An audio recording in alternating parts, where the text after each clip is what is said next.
안녕하십니까. 지금부터 예도는 세 번째 들레즈 강좌를 시작하겠습니다.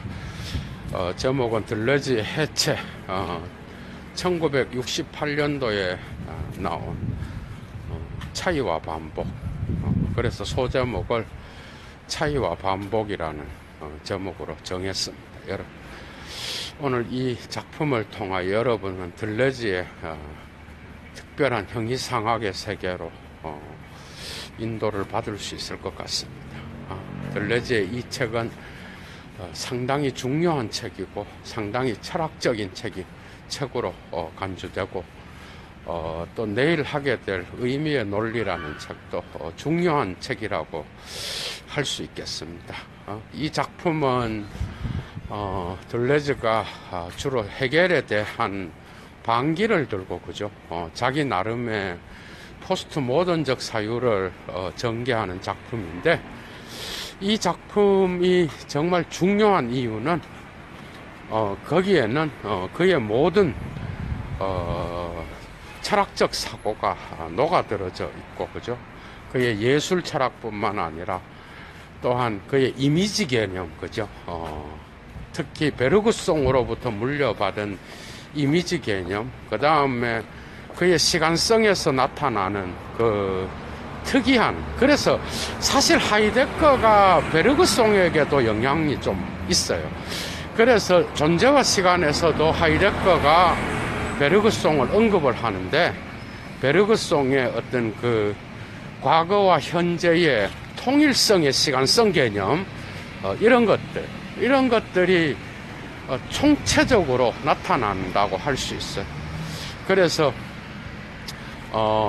디페헝스의 레페티시옹이라고 하는 이 68년도에 나온 차이와 반복은 철저하게 그 헤겔의 동일성 개념에 대한 반기를 들고 차이 그 자체, 브로롤라 디페헝스 엘 맴이라고 하는 거죠.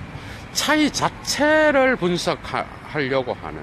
그래서 이 책의 목차에도 보면은 차이 자체라는 게 1장에 나옵니다. 2장은 대자적 반복이라 그래서 독특한 헤겔의 이 대자 개념을 자기 방식대로 반복이라는 개념으로 이끌어가죠. 사실 이 작품은 인상주의 화가 모네의 그 그림이 있죠.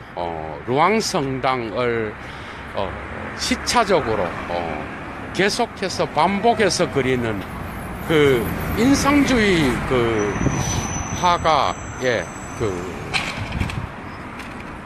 작품을 해석하면서 차이 자체를 설명하는데, 사실 인상주의 화가들은 여러분들이 알다시피 이 세계를 개념에 의해 질서 잡히는, 거기에 대한 저항을 한 그런 예술가들이죠. 그죠?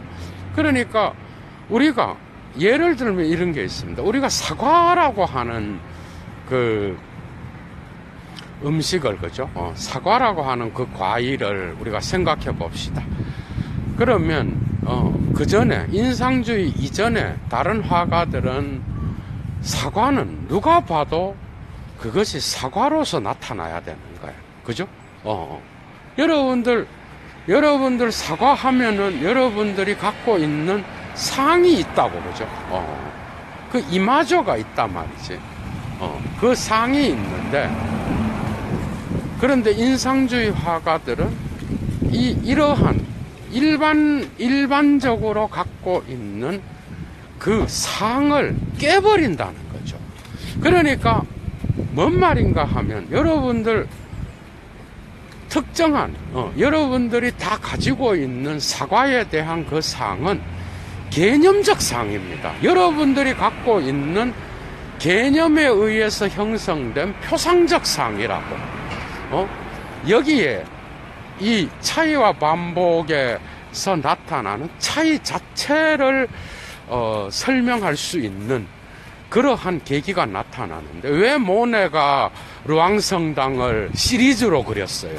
왜 한 번으로 끝내지 않고 왜 반복해서 동일한 그 사물을 계속해서 그렸냐고. 그게 동일하면은 계속 그릴 필요가 없는 거죠.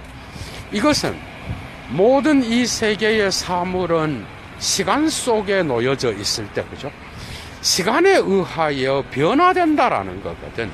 그러니까 아침에 봤던 루앙성당의 모습이 다르고, 점심 때 봤던 그 모습이 다르고, 저녁 때 노을이 질 때, 나타나는 그 성당의 모습이 다른 거죠. 이 세계는 결코, 그죠? 그래서 주관주의적 인상에 따라서 모네는 그림을 그렸습니다. 그러니까 처음에 이러한 인상주의 학파들이 그림을 그리고 그 그림이 전시회에서 인기를 끌지 못했던 게, 그전에는 많은 사람들이 개념적 사고에 물들어져 있어서 뭔가 정지된 특정한 상에 대한 표상을 갖고 있었다고. 그래서 이 표상에 대해서 표상을 깨고 해체하는 그러한 그림들은 전시회에서 인기를 끌지 못했습니다. 상당히 앞서갔다고 할 수 있겠죠. 그러니까 색깔과 빛은 결코 이미지는, 그죠? 이미지가 그런 빛에 의하여 형성되는데, 이런 이미지는 결코 특정 고정된 그런 상은 없는 거예요. 이 세계는 언제나 시간 속에서 움직이고 있고, 그 움직임에 따라서, 그죠? 시간에 따라서 그 인상은 달라질 수밖에 없다는 거야. 그러니까 인상주의 예술가들의 그 생각은 어디에 있었는가 하면은 오히려 자기가 주관적으로 변화하는 인상을 포착해서 그림을 그린, 이게 사진이라든지 영화의 이미지로도 연결됩니다. 나중에 들레즈의 철학에서 이건 베르그송에게서부터 왔는데, 그러니까 인상이 주관적인 인상에 의하여 변화되는 그 잡혀진 그런 상, 그래서 특정한 개념에 의하여 종합적으로 설정된 그런 거는 오히려 비현실적이라고 본 거야. 그러니까 그 당시에 인상주의 화가들이 모네를 대표하여 다양한 그런 작품을 그릴 때, 그들은 오히려 자기들의 그림이 오히려 현실에 가깝다고 봤다는 거예요.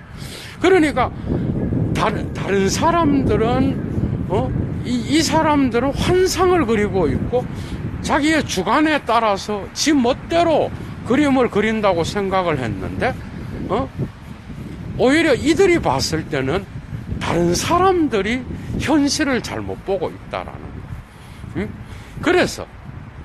그래서 자기들이 생각하고 자기들이 봤던 그 이미지가, 그죠? 예를 들면 특정 성당이라든지 특정 사과라든지 특정 대상이 볼 때마다 다르게 나타나거든. 그런데 그거를 그냥 사과는 모든 사람들이 인식하는 방식대로 그렇게 그림을 그려야 된다는 거는 하나의 개념적 틀에 불과한 거라고 본 거라고. 그죠? 그래서 여기에 대하여 들레즈가 이 모네의 왜 이러한 루앙 성당을 그릴 때에 이런 지속적으로 나타나는 성당의 다른 모습을 시간별로 다르게 그림을 그렸을까? 그것은 차이 자체를 동일성으로 묶는 개념적 차이가 아니라 차이 자체를 그리려고 하는, 그래서 차이 자체를 소중히 여기는 그러한 예술을 펼쳤다라고 봤다라는 거예요. 그래서 여기에서 이제 마침내 들레즈의, 그죠? 차이 자체를 사유해야 된다라고 하는, 어떻게 보면 니체의 생성의 존재론에 의거하여 이 세계의 존재는 끊임없이 변화된다라고 하는, 많은 사람들이 들레즈의 이 존재 개념을요, 마치 하이데거를 이해를 못합니다. 이게 약점이에요. 특히 프랑스에서 들레즈만 한 사람들이 이게 하이데거랑 완전히 다르다라고 헛소리를 삑삑 해대는데, 하이데거는 최초로 존재를 시간으로 이야기한 자야. 이거는 물론 베르그송의 사유도 어느 정도 들어있고, 시간 지속이라고 하는 거죠. 생성의 개념도 들어있고, 베르그송이 기억이라는 책에서 뭐라 그래요? 관념론과 유물론자들이 생각하는 그 괴리를 이미지라는 개념으로 통일시켜 버리잖아요. 표상과 물 자체에 유물론자들이 생각하는 사물과 관념론자들이 생각하는 표상, 그 사물에 대한 표상 사이에 있는 게 바로 이미지예요. 이 이미지밖에 없다는 거예요. 이제 이해가 되죠. 이미지밖에 없고, 이 세계는 이미지 배후에 다른 게 들어있는 것도 아니고, 이미지만을 갖고 있다. 여기에부터 천착하여 플라톤이 이미지와 사유를 나누잖아요. 사유는 이데아의 세계를 볼 수 있는 그러한 형상과 연관되었고, 이미지는 감각과 연관되었다고. 이거를 해체해버린다고요. 감각의 논리, 의미의 논리에서. 그런 것처럼, 그 이미지를 사유한다라는 게 이제 포스트 모던에서, 그 들레즈를 통하여, 주체적인 사고로 나타난다라고 할 수 있겠죠. 그래서 전통적인 사유가, 철학적 사고가 깨지는데, 어쨌든 들레즈는 이 인상파 모네의 예술 활동을 언급하면서 거기에서 차이 자체를 사유하고, 이 세계는 어떤 동일성도 존재하지 않으며, 그것은 개념적 언어라든지 개념적 사유, 이건 해결을 얘기하는 거죠. 그것에 의하여 동일자로 통합되는 그러한 것에 의거하여 나타나는 환상이라고 본 거라고. 그래서 그는 1장부터 사유 자체, 차이 자체, 라 디페헝스 엘 맴이라고 하는 거죠. 엘르맴, 사유 그 자체, 차이 그 자체를 사유해야 된다라고 하는 그러한 통찰을 끌어낸다라고 할 수 있습니다. 그럼 대자적 반복은 뭐냐? 이거는 여러분, 이게 대자는 이미 여러분 해겔 냄새가 나잖아요. 해겔 개념이죠. 대자가 뭐야? 대자. 피얼지히가 뭐야? 피얼지히. 지히는 대상을 통하여 자기 안에 이물질이 나타났다는 거예요. 대상화를 통하여 자기가 대상과 분리되어 있음을 나타내는 이런 거죠. 그러니까 대자적 반복은 대자적 동일성을 통하여 대자적 종합으로 가는 게 아니라는 얘기를 하는 거라고. 그러니까 들레즈는 이 반복이라는 개념, 레페티시옹이라고 하는 이 영어의 레퍼티션이라고 하는 이 개념을 다르게 사유하기 시작합니다. 여러분, 반복 그러면 우리는 보통 어떻게 생각해요? 반복은 우리는 동일한 것을 끊임없이 반복된다고 생각해요. 맞잖아. 역사는 반복된다. 유사한 사건들이, 그죠? 동일한 사건들이 계속해서 나타난다는 거거든. 반복은 동일자를 언제나 전제한다고. 근데 들레즈는 이 반복은 차이를 만든다 그러거든. 그리고 이 차이가 반복을 만든다는 거예요. 이해가 돼요?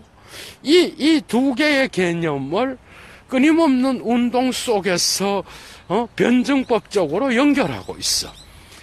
해겔의 종합의 개념, 부정의 부정을 통한 종합의 개념에 반복이 들어간다고 본 거예요.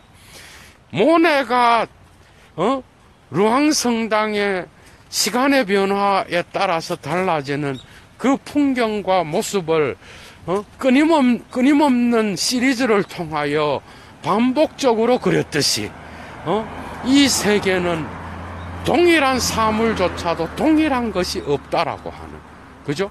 맞죠? 동일한 게 이 세계에 어디에 있어? 심지어 들레즈는 앙티오이디푸스에서 기계조차도, 여러분, 자본주의의 기계조차도, 기계라고 하는 건 언제나 동일한 것을 찍어내기 위하여 만드는 거잖아요. 기계도 동일한 게 아닌 거야. 그게 뭐가 있어, 여러분? 사진기라든지, 여러분, 사진기 기계는 언제나 새로운 세계를 열어밝히는 그런 기계죠. 또 현미경은 뭐야? 미세한 것을 볼 수 있는, 인간이 노멀한 상태에서는 제대로 볼 수 없는 그러한 사태를 새롭게, 그죠? 보게 만드는, 사진은 언제나 새로운 창조를 만들어내는 거죠. 맞죠? 기계를 통하여, 기계조차도 들레즈에 따르면은, 들레즈의 사유에서는 언제나 동일한 것을 찍어내는 게 아니라고, 여러분. 시간을 정지시키는 능력을 통하여 언제나 동일한 사물을 다르게 보이게 만드는 거죠. 그죠? 이 세계는 쌍둥이도 그렇고, 이 세계는 나무도 그렇고, 같은 게 세상에는 없습니다.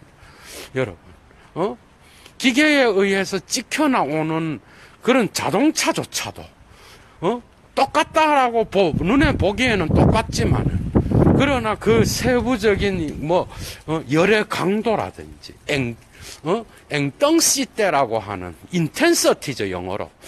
이 불어가 나중에 차이 자체를 설명하는 데서 중요한 개념으로 나타납니다.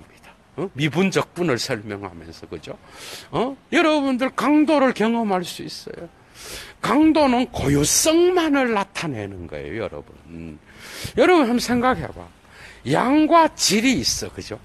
양과 질이 있고 길이가 있고, 모든 것에는 그 길이를 통하여 동일한 것을 잴 수 있다라고 생각해. 그거는 미분적분에서는 뭐야? 특정한 가까이에 있는 제로점을 찾는 거잖아, 그죠? 뭔가가 전제되어 있어야 돼. 무한소라고 하는 것이 전제되어 있어야만이 가능합니다. 예를 들어 10도는 5도보다, 그죠? 5도보다 10도는 2배 더 덥다. 오케이. 그건 산술적인 거죠. 그러나 이 온도의 이러한 특징을 객관적으로 수치적으로 나타낼 수가 없다고. 왜요? 거기에는 강도가 들어있기 때문에. 앵땡시테는 이런 걸 나타냅니다. 여러분, 동일한 사랑의 강도가 있어요, 여러분. 강도는 고유한 것을 경험하는 그러한 고유성을 나타내, 차이 자체를 표현할 수 있는 단어죠. 그런 것처럼, 헤겔의 이 동일자, 부정과, 대립과 개견자즉, 모순을 통하여 드러나는 부정성이라고 하는 이 개념은 언제나 동일자를 전제하는, 그래서 이 동일자는 개념적 종차적 차이에 의해서만 가능하다는 거예요. 그러니까 헤겔은 차이를 누구보다도 소중히 여겼던 철학자였지만은 결국은 이 차이 자체를 이야기하는 그런 철학자가 아니라 결국 종차적 차이를 통하여 동일성을 나타내기 위한 그러한 종합의 대가였다, 이렇게 말하는 거라고. 그러니까 결국은 차이 자체를 말한 적이 없다는 거야, 헤겔은. 이해가 돼요? 그래서 그 헤겔의 철학을 이제 해체하기 시작합니다. 동일성은 언제나 개념적 환상에 의해서만 가능하다는 거예요. 이 개념은 뭐와 일치합니까? 이게 이제 들레즈의 해겔 해석의 독특한 점입니다, 여러분. 모든 동일자는 언제나 표상을 통하여 가능하다. 표상이 뭐야? 재현이에요. 레프레젠타시옹이라고, 레프레젠테이션이라고. 표상이 전제되는 거는 언제나 동일자와 관련되는 거예요. 그러나 사실 표상이라는 이 개념이 해겔한테서는 부정으로 쓰이는 거예요. 이해가 되죠. 그러나 사실은 표상은 없다는 거야. 표상은 재현되는 거는 없다는 거야. 재현은 언제나 동일자를 전제할 때에만 가능하잖아요. 언제나 레프레타시옹은 없고 언제나 프레정스만 있다는 거예요. 현존만 있다는 거예요. 그러나 그 현존은 과거를 포함한 현존이죠. 이게 이제 베르그송의 냄새가 나는 거야, 여기서. 그죠? 그래서 이 세계는 언제나 이미지를 통해서만 우리는 사유할 수 있다는 거야. 이미지는 결코 재현되지 않는다는 거야. 표상이라는 거는 개념적 사유에 의한 환상이라는 거예요. 그래서 이 표상을 근거해서만이 해겔은 동일자를 이야기할 수 있었다는 거죠. 그러나 사실 이 표상이라는 개념은 결코 동일자를 전제할 수 없는, 그죠? 그런 사유라는 거죠. 그래서 들레즈는 이 표상 개념을 이제 해체하기 시작합니다. 그것은 결국은 다름을 동일하게 보이게 하기 위한 하나의 어떤 인식론적 개념인 거지, 사실은 세계 자체, 사물 자체는 언제나 차이에 의하여 그 해겔의 변증법의 종차적 차이는 부정성을 말하고 또 모순을 말하고 대립을 말하는 그런 개념이죠, 여러분. 그죠? 그런 개념인데 이런 개념들은 결코 차이 자체를 설명할 수 없다라는 거예요.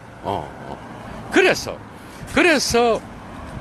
들레즈는 그 탁월한 원래 철학자들이 언어의 마술사잖아, 여러분. 그죠? 언어의 마술사. 말장난인 거죠. 말장난 한마디로 말하면 언어의 마술사라고. 그래서 디퍼렁시아시옹이라고 하는, 그죠? 불어의 철자는 다른 그러나 발음은 동일하게 되는 두 개의 단어가 있어요. 영어에 differentiation이라고 그러죠. 이게 뭔가 하면은 하나는 그러니까 differentiation에서 여기에서 C에 해당하는 게 CI로 되는 거는 차별화입니다. 그런데 TI로 되면은 수학의 미분적분이 되어버려요. 미분이 되어버려. 그래서 미분화를 이제 설명하기 시작해. 그래서 해겔의 모든 이러한 부정성을 통하여 동일성에 이르는 이런 철학을 개념적 종차에 의하여 가능한 거라고 이야기해요. 그러면서 이런 개념적 종차에 의하여 가능한 이런 철학은 도저히 차이 자체를 설명해낼 수 없다라고 본 거예요. 그래서 한번 봅시다. 여러분 한번 봐봐. 남자와 여자가 있어. 그러나 남성적인 거라는 것 안에는 이미 여성적이라는 것이 있어야 남성이라는 게 성립이 돼요. 그러나 이러한 개념적 종차는 뭘로 종합돼? 인간이라는 걸로 종합돼. 그런데 이런 인간이라는 것 안에 남자와 여자라는 이런 대립적 구도 안에서 종합에 이르는 것은 언제나 개념적 표상을 미리 갖고 전제했을 때만 가능한 거예요. 그러나 여기에서 말해지는 남자와 여자와 이런 모든 개념들은 뭐죠? 여러분들 모든 남자가 똑같아. 모든 여자가 똑같아요. 인간이 다 똑같아요, 여러분. 모든 것은 차이를 만들어. 그러나 이런 개념적 차이는 언제나 이러한 종합을 가능하게 할 수 있게끔 만들어낸다라는 그래서 이러한 그 종합을 만들기에 편리한 거죠. 이러한 개념적 종차에 의하여 만들어지는 차이는 결국은 통합과 통일을 이루기 위한 그런 하나의 어떤 분수라고 할 수 있는 것이죠. 그래서 들레즈는 여기에 대하여 이제는 이런 모든 차이들은 그 분화라고 차별화의 개념에 속하는 겁니다. 디페런시아시옹 여기에서 CI로 끝나는 그 단어. 그래서 그는 이제 수학의 미적분의 차이, 미분화를 설명하려고 수학을 끌어들입니다. 특히 거기 미분에서 속도와 그죠? 속도와 그 다음에 기울기 이 두 가지를 분석하는데 여러분 한번 생각을 해봐. 속도라는 게 뭐야? 속도라는 거는 특정한 거리가 있어야 속도가 재지잖아, 그죠? 기울기도 그래. 두 개의 점이 있어야 되는 거예요. 그러나 사실은 이것은 속도라 그러는 거는 이 세상에 특정한 점이 전제되어 있을 때에만 가능한 거예요. 그래서 미적분은 거기에서 가장 가까운 하나의 제로점을 상정하고 거기로부터 속도와 기울기를 재잖아, 그죠? 이 제로점이 바로 무한소라 그래. 이 무한소로부터 이런 것들이 재지는데 사실은 이것은 특정한 속도와 기울기와 같은 이런 것들은 사실은 강도가 빠지면은 제대로 된 측정이 불가능하다는 것을 나타내는 것. 그래서 결국은 모든 것은 강도의 속도든 기울기든 뭐든 간에 이 모든 것은 전부 다가 앵덩시대에 의하여 구분된다라고 본 거예요. 여러분. 그러니까 앵덩시대가 뭐야, 여러분? 앵덩시대는 강도. 여러분. 그걸 뭐라 그러죠?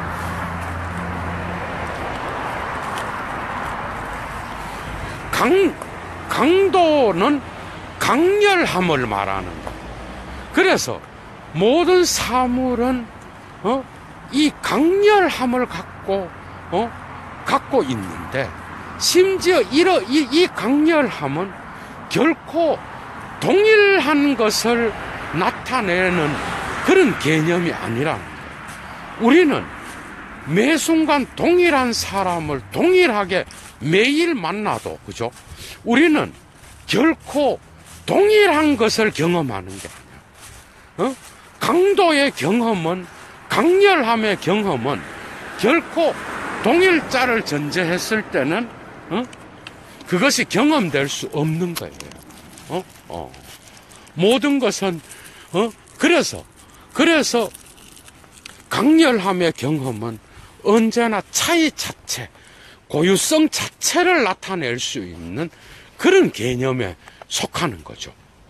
그래서 들레즈는 이러한 것을 이야기하면서 마침내 헤겔의 그 부정을 통하여 부정성에서 나타나는 대립과 모순은 헛된 그러한 잘못된 환상에 근거한 그러한 차이를 나타내는 거라고 이야기하는 겁니다. 그래서 그는 차이 자체를 나타내기 위해서는 결국은 이 세계를 표상의 철학으로부터 이미지의 철학으로 바꿔야 된다고 본 거예요. 이미지. 이미지는 사물 자체도 아니에요, 이미지는. 이미지는 또한 뭐야? 관념 속에 들어있는, 우리의 머릿속에 있는 표상도 아니야. 맞죠? 표상도 아니고, 또한 사물 자체도 아니야. 그 가운데에서 나타나는 인간의 감각을 통하여 나타나는, 지각을 통하여 나타나는 이미지야.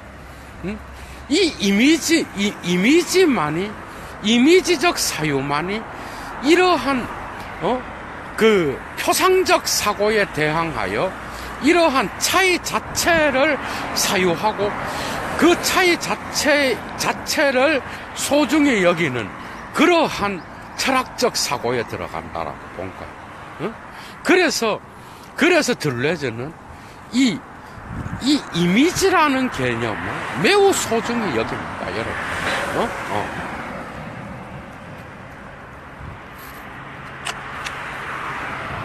그래서 여기서 헤겔이, 그죠? 헤겔의 부정성. 결국은 사실 이 헤겔도 들레즈의 말처럼 헤겔의 그 동일성의 개념이 과연 그 동일한 것을 이야기하려고 했는지, 그거는 또 많은 연구가 필요하겠죠. 그래서 물 자체, 우리가 생각하는 이 세계의 사물은 오직 뭐죠? 오직 이미지를 통하여 드러나는 거예요. 우리에게 드러나고 펼쳐지는 것이고, 미분화를 통하여 나타나는 이런 강도가 우리는 강도가 아니라 앵땡스 때, 그러니까 강렬한 어떤 그 정도를 강도라 그러죠. 이 세계의 사물과 인간의 어떤 지각과 감각 경험이 강도를 경험하잖아, 그죠? 그런데 이 강도는 결코 헤겔의 그러한 동일성이나 칸트의 표상 개념 이런 걸 갖고는 도무지 이해할 수 없는, 도무지 해석할 수 없는 그런 개념인 거죠. 우리는 그래서 물 자체라든지 현상이라든지 이런 걸 나누면 안 되고 그 사물에 의하여 드러난 그 이미지를 우리는 인식하는 거라고. 그래서 이 세계는 오직 이미지밖에 없다라고 봐. 그래서 어여 보면 이게 여러분 휴메에 대한 연구도 많이 한 거거든, 들레즈가. 마치 이게 휴메 인상, 그래서 모네의 인상주의 그 예술을 언급하면서 나가는 것도 이 차이와 반복에서는 독특한 어떤 그러한 거라고 할 수 있습니다, 여러분. 안 그래요?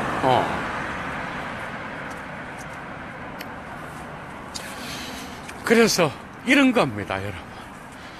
자, 매일 아침에 일어나서 여러분들이 동일한 아파트에 창문을 열고 동일한 세계를 바라본다고 합시다. 참 세계가 아름답구나. 그런데 여러분 한번 봐봐. 그 세계가 여러분들의 주관적 이미지, 인상에 따라서 어여달라져, 여러분. 모든 이미지 속에는 뭐가 있죠? 정서가 들어있어. 지각 이미지 안에는 정서가 들어있는 거야. 그 베르그송이 예를 들듯이 여러분, 아메바는 지각과 지각과 행위 사이에 별 차이가 없어요. 맞죠? 행동, 곧 지각하면 바로 행동을 하는 게 바로 하등 동물들의 특징입니다. 그런데 고등동물로 갈수록, 그 중간에 지각 이미지가 곧 행동은 아니야. 그러니까 행동과 지각 이미지 사이에는 상당히 많은 어떤 그러한 갭이 존재하는 거죠. 거기에는 정서가 들어있는 겁니다. 인간에. 그러니까 이 갭 안에 인간은 강도를 경험하는 거예요. 강렬함, 여러분. 그래서 서구 철학에서 이 강렬함의 강도를 인식론적으로 들레즈 이전에 집어넣은 철학자는 없습니다. 그래서 매우 중요한 철학적 개념이라고 할 수 있어요, 여러분. 그래서 차이는 언제나 반복을, 그죠? 반복을 통하여 드러나고, 반복은 차이를 만들고, 이 차이들은 또한 반복된다라고 본 거예요. 그래서 차이와 반복은 사슬과 같이 서로 연결되어 있는 개념이에요. 그러나 이 차이를 해겔과 같이 종차적, 그죠? 종차적 차이를 통하여 동일자로 환원시키는 이런 것은 표상적 사고, 그리고 재현적 사고에 의존하고 있는데, 이런 것은 환상이라는 거예요. 그러니까 우리의 머릿속에 나타나는 이런 표상들은 동일한 게 아니라는 거예요. 동일한 표상이 아니라는 이야기예요. 거기에서 나타나는 우리의 머릿속의 관념론자들이 예를 들면 칸트와 데카르트와 헤겔이 상정하고 있는 이 표상이라는 것은 어쨌든 독일어로는 앞에 세우다라는 뜻이에요. 폴슈텔로 앞에 선다는 건데, 오성 앞에 선다라는 거예요. 그런데 이 오성 앞에 서는 게 표상인데, 이게 라틴어 계열로 가면은 레프레젠타시옹이 된다고, 다시 나타난다는 거예요. 다시 나타난다라는 거는 뭐야? 동일한 것이 재현된다라는 거야. 그래야 그것이 칸트의 범주를 통하여 종합될 수 있잖아요. 해겔의 변증법을 통하여 다른 방식으로 종합될 수 있잖아. 이런 철학은 다 안 된다는 거야. 그건 안 되고, 이제는 이미지 자체를 사유할 수 있는 그런 철학이 필요한데, 그게 바로 자기가 말하는 차이를 언제나 반복이 차이를 만들어내고 그 차이 자체를 사고할 수 있는 그런 철학이 필요하다라고 본 겁니다. 그게 바로 차이와 반복의 핵심적인 의미라고 할 수가 있습니다, 여러분. 거기에서 물론 다양한 그런 말들을 많이 하지만은, 그래서 어떻게 보면은 들레즈의 시뮬라시옹이라는 개념이라든지, 여러분, 오늘날 포스트 모더니즘의 가상세계라든지, 그죠? 그런 거. 오로지 의미는 감각을 통해서만 생긴다라고 하는 거. 맞죠?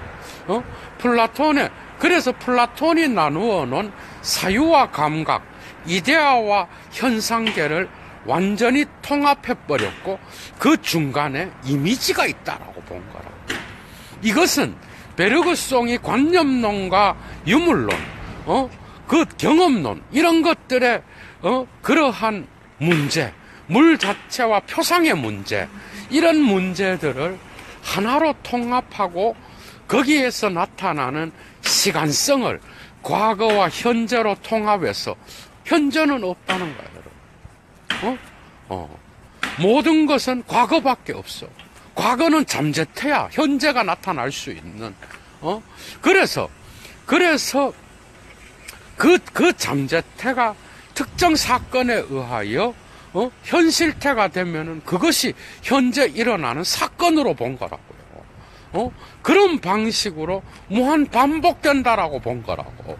그런 것처럼 이러한 이미지, 사물의 고유성을 통하여 나타나는 그 이미지는 매 순간 다른 방식으로, 다르게, 언제나 다른 것이 반복되는 그런 형태로서 일어난다라고 본 거예요.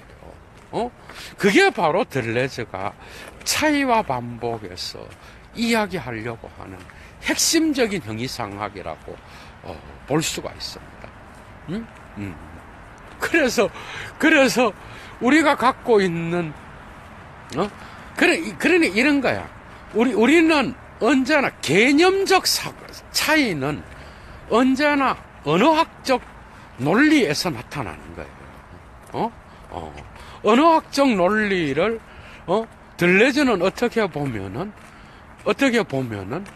그 이미지의 지각 이미지로 바꿔놨다라고 볼 수가 있어.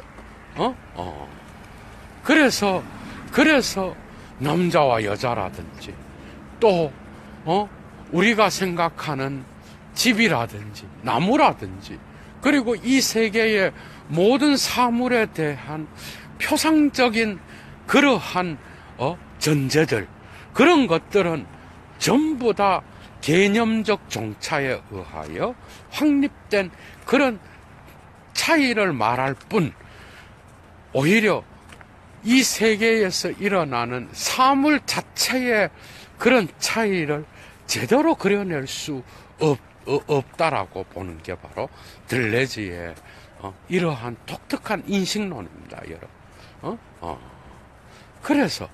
그래서 우리는 우리의 경험 속에는 단지 인식론적 표상만을 경험하는 게 아니라 그 표상에는 뭐가 있어? 정서가 있어. 이건 물론 후설도 이야기하고 그 칸트도 어느 정도는 이야기합니다. 그런데 문제는 뭔가 하면은 이 인식론 안에는 강도를 경험하는 게 없어. 여러분, 이 세계에 어제 봤던 전봇대가 여기 있어요. 어제 봤던 교회가 얘도 앞에 펼쳐집니다. 어제 걸으면서 두 번째 들레즈 강의를 했던 그 길을 얘도는 또 걷고 있어요. 동일하게 동일한 것이 앞에 펼쳐지고 있어요. 같은 건물이에요. 그러나 한번 다시 생각해 봅시다. 같은 건물, 오케이. 그런데 저것이 예도에게 나타나는 그 이미지가 동일한 겁니까? 아니죠. 동일한 전봇대가 어제는 인식도 못하고 지나갔는데 오늘은 인식하고 지나가는 거거든. 그래서 이미지는 특정 순간에 우리 인간들은 모든 이미지를 다 저장하지 않습니다. 맞죠?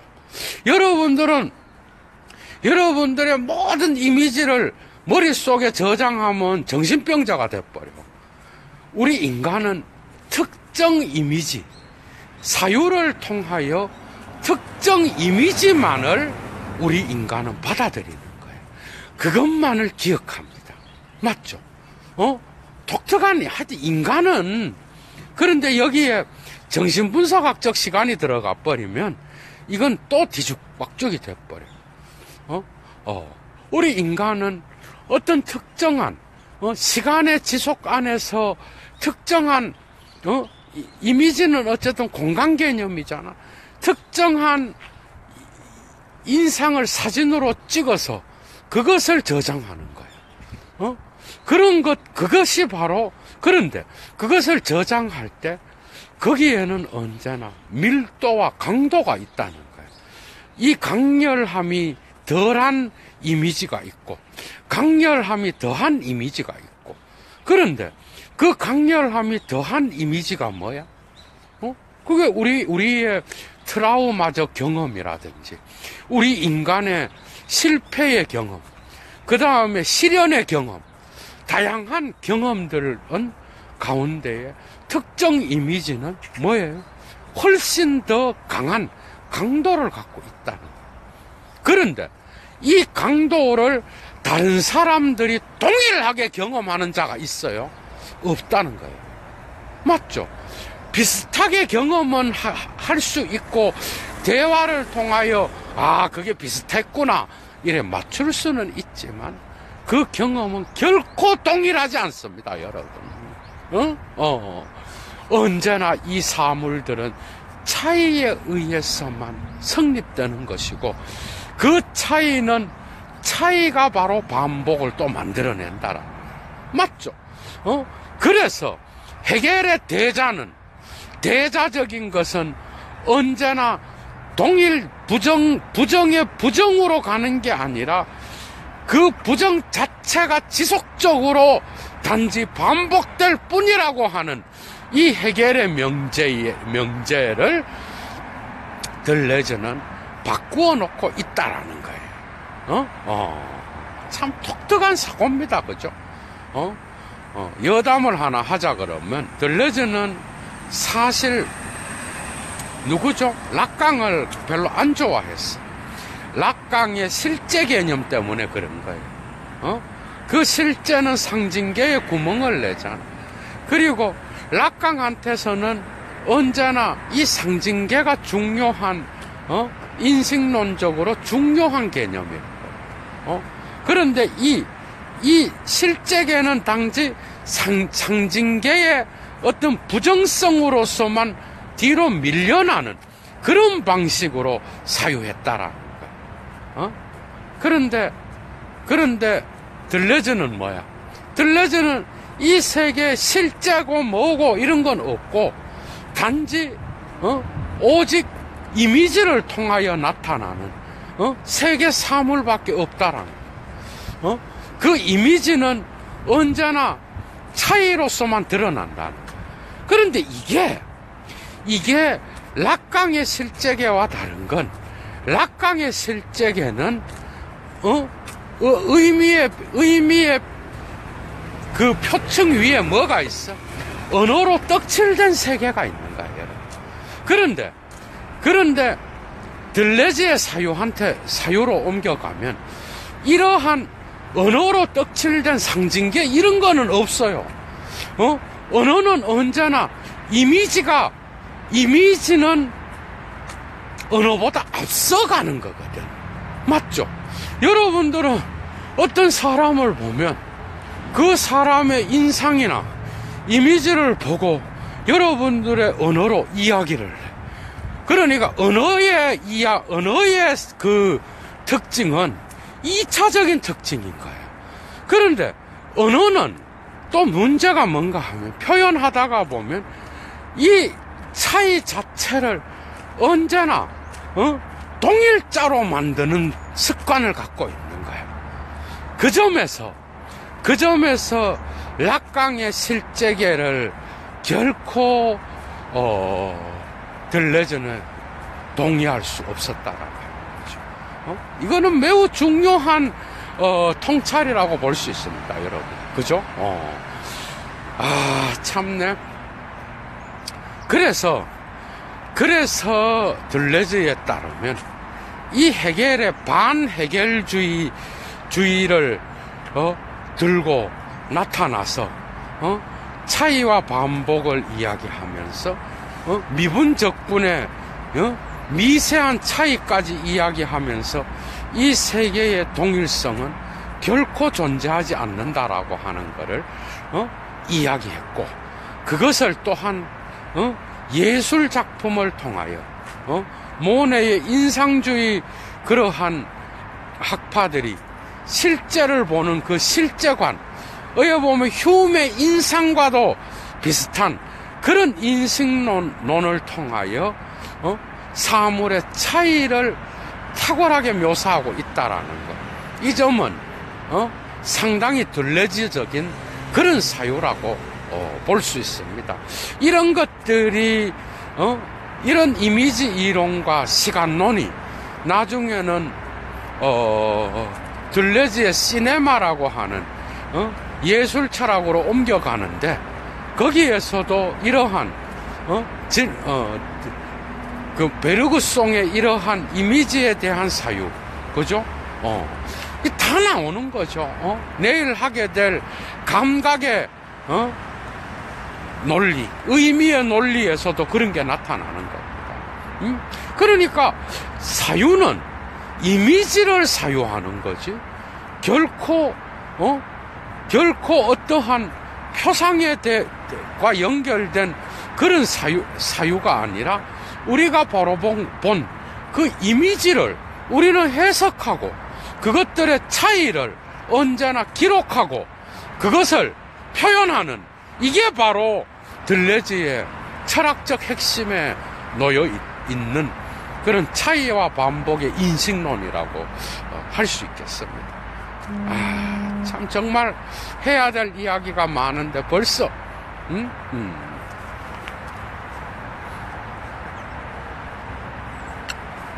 그래서 이러한 포스트 모던적 사유에 도달하게 되는 그러한 지각 이미지 인식론은 어떻게 보면 들레즈만의, 그죠? 독특한 베르그송적 들레즈적 그러한 독특한 인식론이라고 할 수 있지만 거기에는 움직이고 있는 생성하는, 그죠? 그러한 그 생성의 존재론도 함께 포함되어 있는 그런 개념들이라고 할 수 있겠습니다. 그래서 여러분들이 이 책을 읽기 위해서는 특별히 해겔에 대한 부정성의 개념이라든지, 그 다음에 이 부정성의 개념적 차이라든지, 그 다음에 차이 자체라고 하는 이런 개념이라든지, 또 종차적 차이와 사물 자체의 실제 차이 자체를 말하는 이런 부분이라든지, 이런 것들은 전부 다가 들레즈의 이런 사유 안에서 해겔에 대립해서 나타나는 독특한 들레즈만의 인식론적 공식이라고 할 수가 있겠습니다.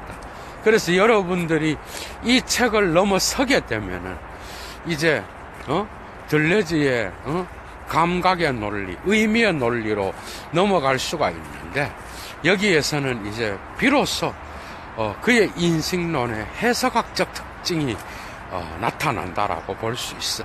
그러니까 차이와 반복은 어떻게 보면은 들레즈의 형이상학의 전체를 표현한 작품이라고 볼 수 있고, 그 다음에 의미의 논리는 이러한 플라톤이 나누어 놓은 이러한 감각의 세계가 중요하고 거기에서 나타나는 시뮬라시옹 이미지의 개념만이 존재하고, 그것이 비로소 인간의 삶에서 약동하는 그러한 빌랑이고, 그죠?